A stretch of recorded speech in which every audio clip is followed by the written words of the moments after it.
We like energy. We like bonds. Do we like energy bonds? We answer that question and more in this week's Jarvis Update.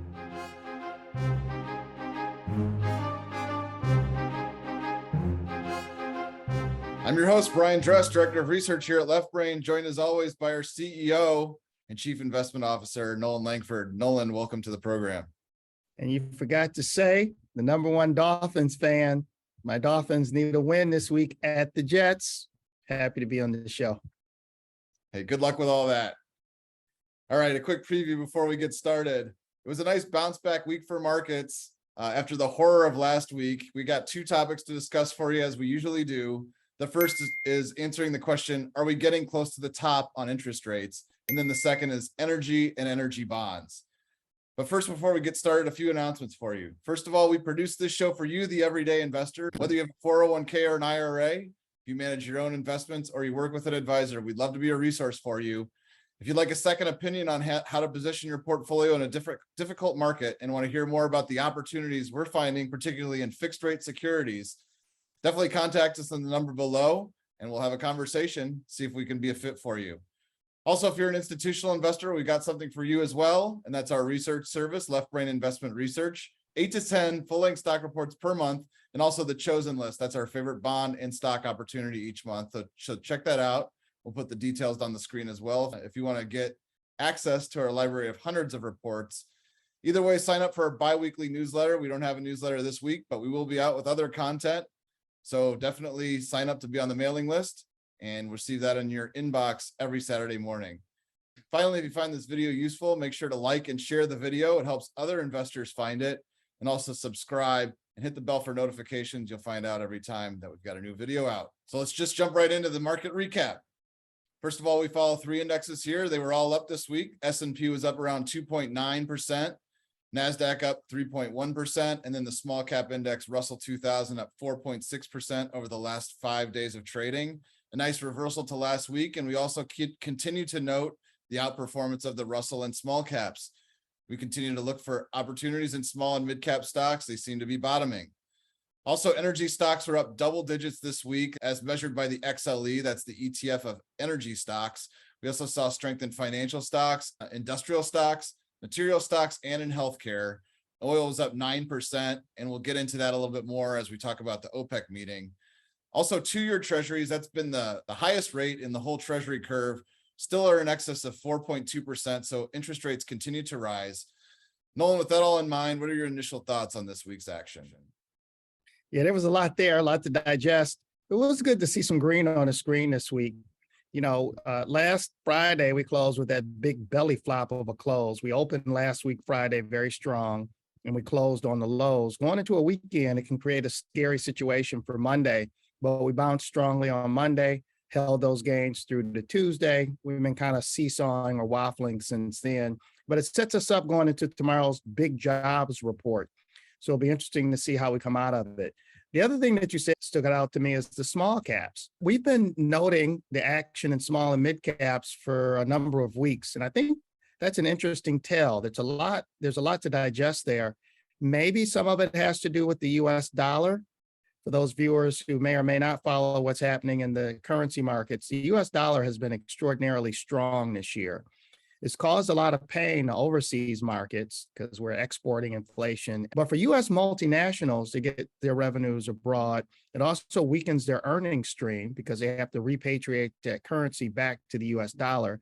And when the dollar is strong, that creates an issue with their earnings. But small caps are typically all domestic. So all the revenues are in U.S. dollars because most of their sales are U.S. based. And so maybe that has something to do with it. The other thing that we've noted for several weeks, small and mid cap stocks are very digestible for Fortune 500 companies. So to the extent you're some big company and maybe your organic growth rates aren't what investors expect, one of the ways to get a boost in your growth rates is to buy some other company. Smaller companies are easier for them to either issue stock or write a check for. So that could be the other thing, maybe adding something to the small cap bounce. Thanks, Nolan. And I want to reach out to the viewers and let them know, check us out in the show notes. Reach out to us if you want to hear about some of the small cap and mid cap opportunities that we like. And we certainly do like a few. With that, we'll jump right into our topics. Topic one, the question is, are we close to the top on rates? We had a series of Fed speakers yet again this week, reiterating their aggressive posture to tamp down inflation. Nothing new, but they still want to keep talking about it. The 10-year Treasury was 4% last week. It dropped all the way to 3.6% this week, and then it's back to 3.8 at the time that we taped this. So pretty amazing volatility in interest rates. We also saw the biggest week of inflows to high yield bond funds, according to Refinitiv Lipper, since August 3rd. So some cross currents here. We see, TLT falling, we see rates going higher, but people are starting to put money to work in high yield bonds. So that's a good sign. But we did see weakness in high income stock instruments. There are a few ETFs that we follow. BizD, that's an ETF of business development companies, or BDCs. We've got REM, that's an ETF of mortgage REITs. That's another set of high yielding companies. And then MLPs, mostly pipeline companies in the oil space. All of those were weak this week. They're all high yielding from a dividend point of view. So that may have something to do with rates as well. We'll mention again that mortgage rates continue to rise. Most recent reading is just below 7% on the 30-year fixed. So again, interest rates are on the rise. Noland, how do you interpret all these conflicting data on interest rates? There's a lot happening. And what it tells me is that the credit markets are driving the stock markets. And so for traditional investors and traditional stock investing, it's making you raise one eyebrow to look over the fence and seeing what's happening in not only the currency markets, but especially the bond and the interest rate markets. And with all that action that you mentioned in the alternative income space, it tells me that there's probably some liquidity or funding issues that are showing up, because all of these are alternative income streams, whether they're the mortgage market, the REM, especially the business development companies. If liquidity is an issue, then those companies and those stocks don't act right. We have heard news this week that Credit Suisse, the big European bank, is having some capital issues. So that could be part of it. We know last week the UK had the issue with the prime minister. They wanted to cut taxes while rates were going up. Both of those policies, directives are in conflict with one another. So we've seen these stresses. And then we've also heard news that there was a big technology buyout earlier this year. Citrix Systems is the name. And they were bought out by a private equity shop. They couldn't get funding to issue those bonds to get the deal done. And they've been trying, and they still couldn't get a deal done. And so they've had to raise rates to do it. So that tells us that funding and liquidity is an issue. And so until that gets settled, it's going to be really tough for the markets to really put in a sustained bottom. Okay, Nolan, let's forget the stock market for a minute. I guess the question that I think a lot of investors are thinking, because this is driving everything, are we getting close to the end on rates rising? And then what do we want to buy when the Fed does finally relent, stop raising rates? What is going to be the best opportunity for investors? It's a good question. We've been doing a lot of work here talking about, hey, when rates do peak, that is going to be a signal that it's time to put some money to work and do some buying. Question becomes, if everything's on sale, both stocks and bonds are down this year, where do we go? And what things are likely to rise faster? And how can you position yourself to take advantage of a recovery? We do think one is on the horizon. I do think, and our data shows that they're probably close to the top on interest rate increases. And then at some point over the next 18 to 24 months, they'll probably start cutting rates. And so you want to position yourself accordingly. So we do have a list of stocks we like, but what really gets us going is the list of bonds. And so we think the bond market is a very attractive place to put some money to work, to get fixed income. And if you buy fixed income right, you also have an opportunity for capital gains if you're buying these bonds below their maturity value and the Federal Reserve Board starts cutting rates. Well, thank you for that, Nolan. A brilliant segue into our second topic. So topic 2 is energy and energy bonds, a continued theme. So we've been talking about energy for the last few months. We've been talking about bonds. The question is, are energy bonds the right play? Let's talk a little bit about what's going on in oil.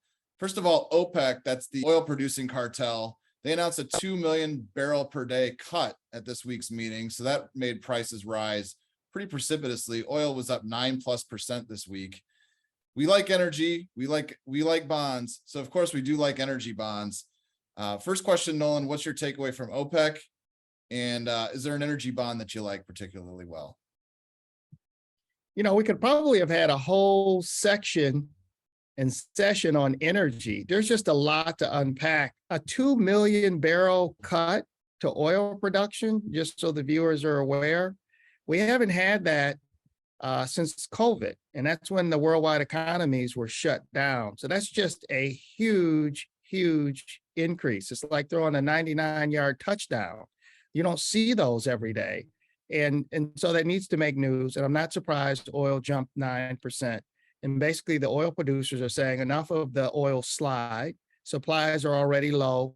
We're going to make them lower, and we're really going to support energy prices.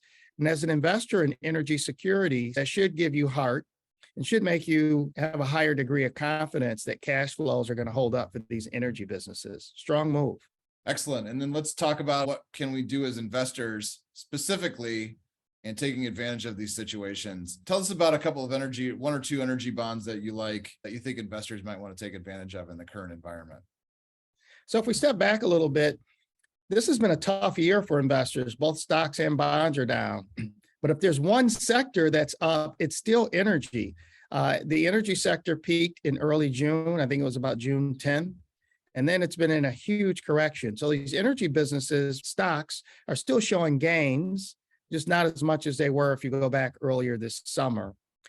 The energy businesses themselves in general are very healthy. At $80 to $90 oil, cash flows cover their costs many-fold. Most oil companies, a lot of them pay dividends. And from a cash flow standpoint, they have enough to not only pay their debt, but a lot of them have gotten credit upgrades. And that means as a credit investor, you're in a very strong position. But with everything that's happened in the interest rate markets and the liquidity markets, the bond prices have not kept pace. In some cases, bond prices are down on the year to date, even though the stock prices for the same energy businesses are up. This is a divergence as investors we think is investable and is a way to sort of take advantage of a snapback. Excellent. You got one that you want to throw out for the viewers and we can kind of talk through it? Yeah, one of the names that we really like is a mid-cap energy company called PDC Energy. I believe it's about a $6 billion business. They expanded their acreage during COVID by expanding with another mid-tier oil producer. And they produce oil and gas. Cash flows are very healthy. Debt levels are low. They have a bond that's a 5 3/4% bond on a coupon. It matures in 2026. And I believe when we looked, we could buy this bond well below par. I believe it was someplace in the low 90s. And so you're getting well over 7% yield to maturity. And you have capital gain appreciation. The bond's going to mature at par as long as there's no default. And we get that 5.75% based off a $1,000 value bond between now and maturity date. We think this is a very, very attractive bond. The stock is up a lot year to date. Cash flows are improving. And this is a very healthy business in a healthy sector, which is energy. So it's a name that we think is very attractive for investors to consider. Excellent. And I want to talk a little bit about portfolio management and how investors should proceed. It's been a difficult time, but interest rates aren't going to be high forever. Can you comment on the urgency with which investors need to lock in some of these passive streams of income before rates start to fall again? I think now is a really good time to start buying some of these bonds. Again, if you go back, it was only 3 to 4 weeks ago. Some of these bonds were trading at their maturity value. We call that par. And just so everybody's on the same page with the viewers, the bonds are issued at 1,000. They mature at 1,000 at some point in the future. And then in the meantime, the investor gets the coupon rate as income. So if there's a $1,000 bond that's issued and it's a 5% coupon, the investor will get $50 in interest payments per year. But between when the bond is issued and when it matures, it can trade above the maturity value or below the maturity value. And therein lies the opportunity. The last 4 to 6 weeks has been really tough in the markets. Liquidity hasn't been great. And so a lot of these bonds, the businesses are just as healthy and they're doing just as well. There's not a credit issue, but because there's not as many buyers around and people are nervous, some of these bonds are issued now below their maturity value. So you can snap up some of these bonds cheaply and see them appreciate handsomely even when things go back to normal, it doesn't have to be an interest rate change. It could just be investors feeling better about the economic environment, liquidity getting back to normal, and some of these bonds can appreciate. However, you're right. If we're correct, and if the Fed, if what they've telegraphed comes to fruition, what they've telegraphed is they're going to raise rates a little while longer.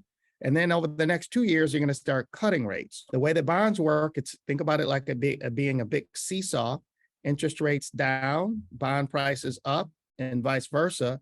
So you're right. For investors, particularly those retirees living off of income streams, we think it's a very attractive time to start looking at buying a bond portfolio. You can create a bond ladder. You can get some really good coupons. We have bonds in our database with coupons from low as 2%, but some as high as 7% on a coupon basis. And some bonds are trading as low as 70 cents on the dollar. Some are trading much more, but you can create these interesting income streams based off of your needs. You can lock in that income today, and you don't really have to worry about what the Fed's doing or interest rate changes. And you can lock in this income stream at a much cheaper price today than you could have 4 to 6 weeks ago. Thank you, Noland. If for the investors out there who are interested in a bond strategy, we're following nearly 900 bonds here at Left Brain on a weekly basis. So definitely reach out to us if you want to hear more about how to get individual bonds in your portfolio and how that might be a fit for you. With that being said, Noland, anything you want to leave the investors with as we bid them adieu this week? Yeah, you're right. I know it's been a tough time in the market. It's been a tough 3 quarters, but we think opportunities are coming. And now it's time to get out the shopping list and take action. I know a lot of people have sort of been hunkered down, people that aren't working with advisors or maybe haven't looked at your statements in a while. For our clients at Left Brain, we do that constantly, and we always want to look out for opportunities. But we think it's time for people to get active. We think that there's some very attractive opportunities that are out there. We'll really be paying attention to earnings. Earnings start next week, a week from tomorrow. The banks report earnings. And the week after that, we're going to get a bunch of companies that report. We'll be interested to see how companies report, how they're doing in this environment, and more importantly, how investors respond to these earnings reports. So reach out. We'd love to talk to you. We'd love to do a portfolio review and talk about some of the opportunities. Thanks, Noland. Thanks to the viewers, and we'll see you again next week.